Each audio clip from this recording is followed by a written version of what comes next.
আর যদি না জয়যুক্ত হয় তাহলে আসলে আগের ব্যবস্থাতেই থেকে যাবে এবং কোনো ধরনের পরিবর্তনই হবে না এবং গণ অভ্যুত্থান আসলে সম্পূর্ণভাবে ব্যর্থ হবে।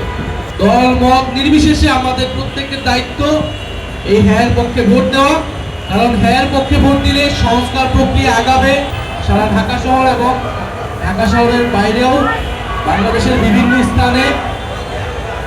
আমরা গণভোটে পৌঁছানোর জন্য এই গাড়িটি প্রদক্ষিণ করবে রাস্তা এবং গণভোটে হ্যাঁ পক্ষে ক্যাম্পেইন করবে, প্রচারণা করবে।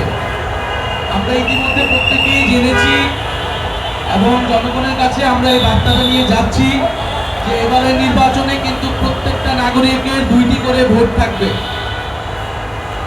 কারণ একটা হচ্ছে সরকার গঠনের জন্য যেই ভোট, অর্থাৎ আপনি প্রার্থী নির্বাচন করবেন, আপনার জনপ্রতিনিধি নির্বাচন করবেন, সেটার জন্য একটা ভোট, সেটার জন্য আপনি আপনার পছন্দের মার্কায় ভোট দিবেন।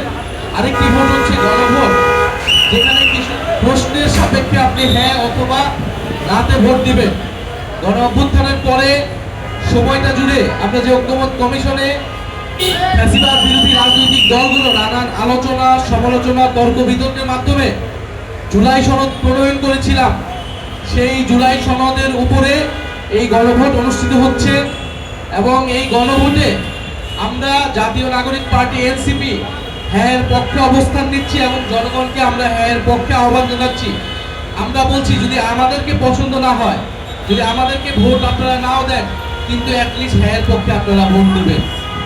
দল মত নির্বিশেষে আমাদের প্রত্যেকের দায়িত্ব এই হ্যাঁ পক্ষে ভোট দেওয়া, কারণ হ্যাঁ পক্ষে ভোট দিলে সংস্কার প্রক্রিয়া আগাবে, জুলাই সনদ বাস্তবায়ন হবে। গণ অভ্যুত্থানের পরে আমরা যেই ফ্যাসিবাদী স্বৈরতান্ত্রিক ব্যবস্থা সিস্টেমের পরিবর্তন করতে চেয়েছিলাম, সেটা কিছুটা হলেও পরিবর্তন হবে। আর যদি না জয়যুক্ত হয় তাহলে আসলে আগের ব্যবস্থাতেই থেকে যাবে এবং কোনো ধরনের পরিবর্তনই হবে না এবং গণ অভ্যুত্থান আসলে সম্পূর্ণভাবে ব্যর্থ হবে। শুধুমাত্র সরকার পরিবর্তন হবে, একটা সরকার গিয়েছে, একটা দল গিয়েছে, হয়তো ভোটের মাধ্যমে আরেকটা দল আসবে, কিন্তু আগের সিস্টেমে আগের পদ্ধতিতেই কিন্তু তারা দেশ চালাবে। ফলে সবচেয়ে ভালো মানুষটাকেও যদি সরকারে বসানো হয় তাহলেও সে দেশের কোনো পরিবর্তন করতে পারবে না। এই জন্য আমরা বলছি আপনারা হ্যাঁ পক্ষে, সংস্কারের পক্ষে ভোট দিবেন এবং দল মত নির্বিশেষে আমরা সংস্কারের পক্ষে হ্যাঁ পক্ষে ক্যাম্পেইন করবো। সেইটার জন্যই আজকের এই উদ্যোগটা। আমরা এরকম আরো অনেক উদ্যোগ এই পুরো ইলেকশনের মুহূর্ত পর্যন্ত নিব, ইলেকশনের দিন পর্যন্ত আমরা হ্যাঁ পক্ষে এবং 11 দলীয় জোটের পক্ষে আমরা ক্যাম্পেইন চালাবো। এখন বন্ধুগণ, আমরা বলবো এই ভুলটি করার চেষ্টা করবেন না। যদি রায়ের পক্ষে চলে যান তাহলে জনগণের বিপক্ষে আপনারা চলে যাবেন এবং রায়ের পক্ষে যারা থাকবে তারা নির্বাচনেও জয়ী হতে পারবে না বলে আমরা বিশ্বাস করি। হ্যাঁ, আপনাকে নির্বাচনে জয়ী হতে হলে অবশ্যই হ্যাঁ পক্ষে থাকতে হবে